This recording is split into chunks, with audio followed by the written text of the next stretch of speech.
Hey everybody, Andrew here at the Maui for Trump rally out here at Queen Plaza. I've met another man with a wonderful name.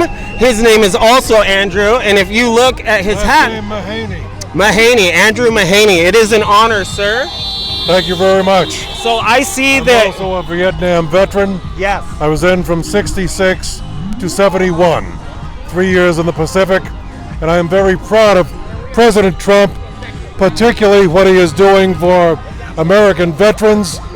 They've been ignored, dramatically ignored by demo rats. Veterans have not been treated as well since President Dwight David Eisenhower was president. Wow, so that's quite a history that you've seen, a big change that you've seen in America. And I heard you say demo rats. And before I left... That's what they are. Right? That's what they are.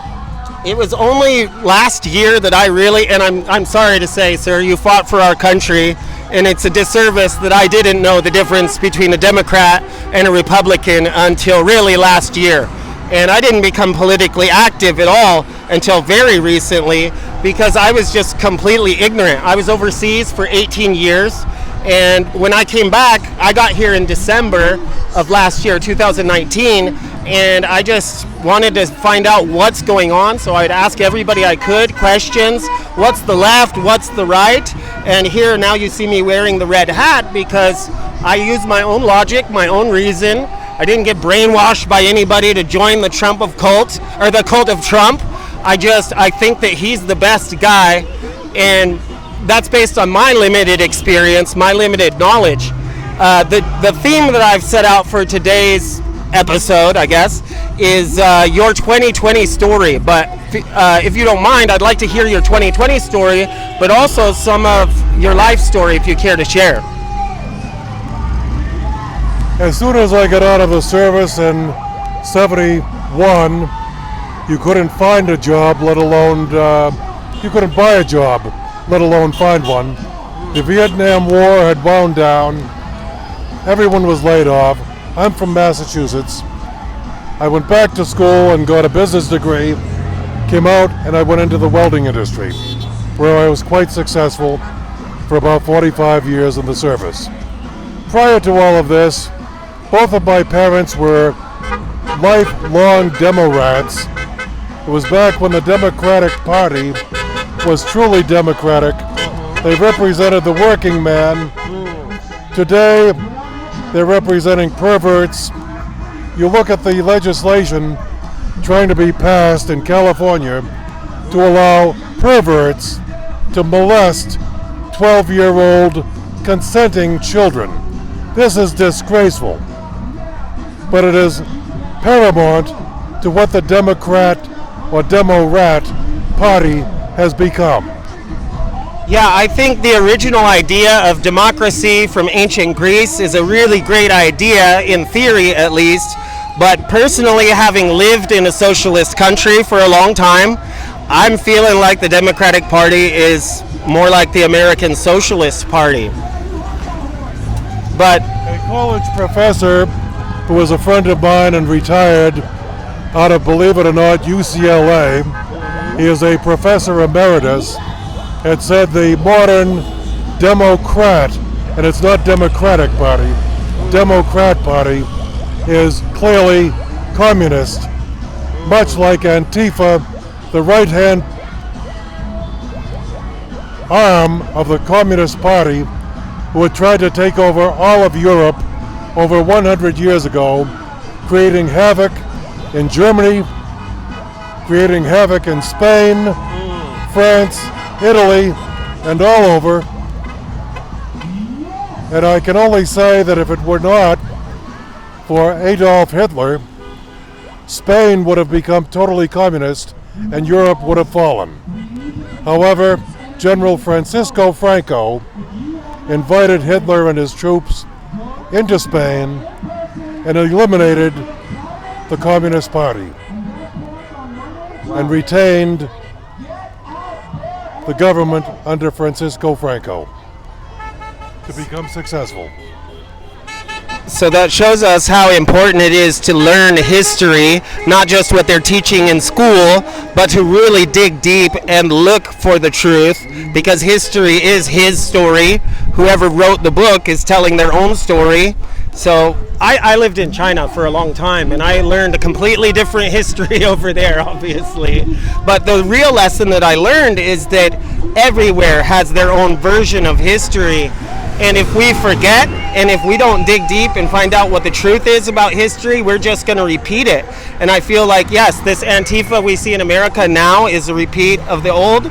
And also the Chinese Red Guard, for the Cultural Revolution. And would you agree that this year's election is possibly the most important election in all of American history?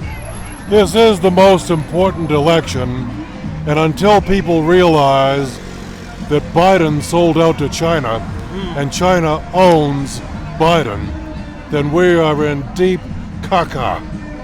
Caca means shit, boys and girls. We are in deep shit. Or scheist. Yeah, Scheiße. In German. Yeah. And that's why I became politically active, or because... Maserati in Italian. Okay, yeah. Or Skatar in Greek. Okay, yeah, you traveled around. So yeah, really, I think that if we don't stand up now, America, the last stand for freedom in the world, will fall. But if we stand up, the other countries will stand with us. Does that sound accurate to you? Definitely. The media is leftist, corrupt. I can't trust the Honolulu Ever liar, nor the Maui No News, Correct. or any of the radio stations that are out there condemning our way of life in this republic. I did some research on MauiNews.com because they only report those over there.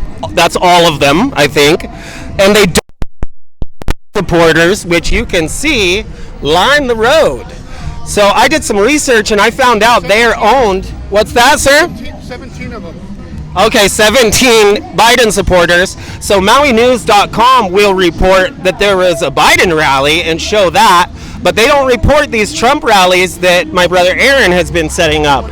So I really think that if we want to make America great again, not just Trump, we can't just depend on one man. We have to make America great, and we need to create the media. That's why I got my most expensive equipment out and started becoming a newsman. Do you think that's a good idea? America great by keeping a businessman in office, President Trump. Yeah. You might not like him, but Biden and Obama bankrupt the United States with over $20 trillion in debt, which your great-grandchildren will never be able to pay off. It seems like indentured servitude to me, modern-day slavery, getting everybody enslaved with our economy being drained of its value, quantitative easing, inflating the dollar.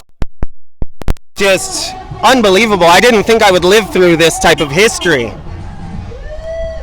If Biden were to get in, one of the first things he is going to do, which the country of France has done 3 times in the 20th century, they will devaluate the currency, cutting all of your assets in half, and then maybe again, just to defeat our economy. And for me, Trump wins, or Trump, I don't think he'll lose. I can't believe that he would lose, but no matter what, after the election, I still think we have to keep coming out and exercising our freedom, and we have to get local businesses open. The communists call socialists willing idiots, and this is just what they are. All right, Andrew, I've been holding the camera for 17 seconds. I don't know if you can tell, I'm shaking. Go to arm workout. No problem. All right, thank you very much for sharing. See you on MauiForTrump.com.